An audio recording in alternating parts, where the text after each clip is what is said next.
उसका असल नाम रबिया है। आज से 6 महीने पहले मुदस्सिर का कत्ल हुआ था।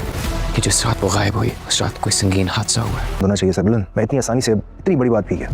वरना अपने मंगेतर से बातें कैसे करती? सुखना आपसे आपका भाई नहीं, बाहिसियत सरदार मुखातिब हूँ। शीरीन के पास तो फ़ोन ज़रूर है। मामा सीरियल जंजीरें की नेक्स्ट एपिसोड में आप देखेंगे कि रबिया जो है वो बातों बातों में शीरी को ताना मारेगी और कहेगी कि शीरी के पास तो मोबाइल ज़रूर होगा, क्योंकि वो अपने मंगेतर से बातें भी तो करती है। क्योंकि रबिया को अब शीरी पर पूरी तरह से शक हो चुका है कि शीरी जो है जिस किसी के अंडर काम करती है वो इसी हवेली में रहता है, और शीरी का इन सब के पीछे हाथ है। शेरदिल खान को जहर देने और बानो के गायब होने के पीछे भी शीरी का ही हाथ है। इस बात का शक जो है वो रबिया को हो चुका है।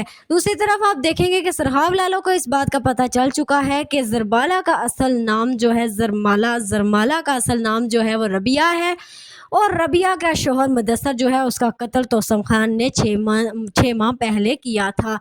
उसके बाद आप देखेंगे कि सरबुलंद जो है वो बानो की तफ्तीश दोबारा से करवाना चाहेगा, और वो सरहाब से कहेगा कि मैं एक भाई होने के नाते नहीं बल्कि एक सरदार होने के नाते तुमसे कह रहा हूँ, तुम्हें आर्डर दे रहा हूँ कि तुम मुझे बताओ कि जिस दिन बानो घर से गायब हुई थी क्या उस दिन किसी के साथ उसका झगड़ा हुआ था, क्योंकि तुम्हें तो सब मालूम होगा। अगर मेरी वीडियो अच्छी लगे तो प्लीज़ लाइक और शेयर कर दीजिएगा, चैनल को सब्सक्राइब कर लीजिएगा। शुक्रिया, अल्लाह हाफिज़।